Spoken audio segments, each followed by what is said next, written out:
cold case files and shows like that. Typically at night, I turn them on before we go to bed, and my wife will often ask me, "You ain't planning nothing, is she?"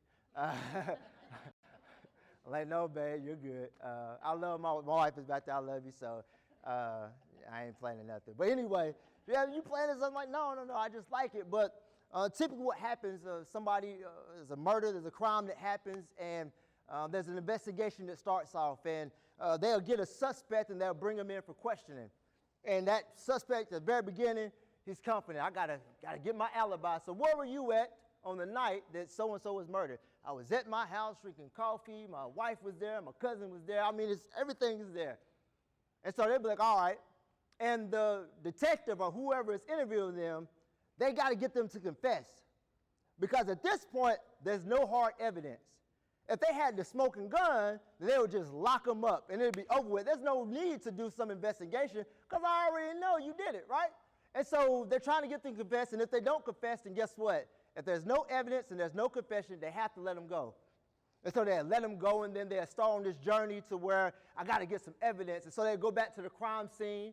And as they go back to the crime scene, they're looking for some proof. And a lot of times, the thing that gets them is a fingerprint.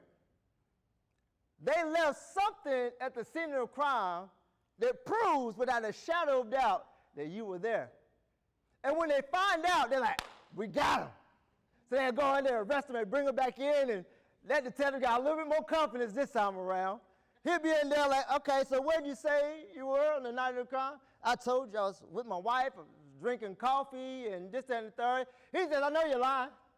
You lying. No, I was there. You know how I know you're lying? We got your fingerprint. No matter what your alibi says, your wife can confirm it, your dad can confirm it, your cousin, your fingerprint shows that you were there. And so my question for you all, how are you leaving your mark? What's the sign? What's the proof that Lisa, man, she been here? You can say like there's no mental health service coordinator in Birmingham, but the mark that you leave, it's somebody that is doing something. What about in Talladega?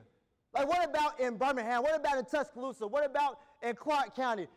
What is the mark that you're leaving every single day? That even if somebody was to say, no, there's nobody doing anything about this in here, I can tell. Because you're what? Your mark has been left all over the scene. And so my encouragement for you all is this. How are you going to leave your mark this year?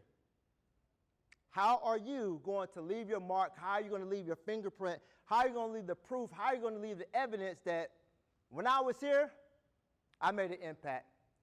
When I was in that meeting, when I was in the office, when I made a difference, when my hugs are just a little bit tighter because I know why I'm doing this.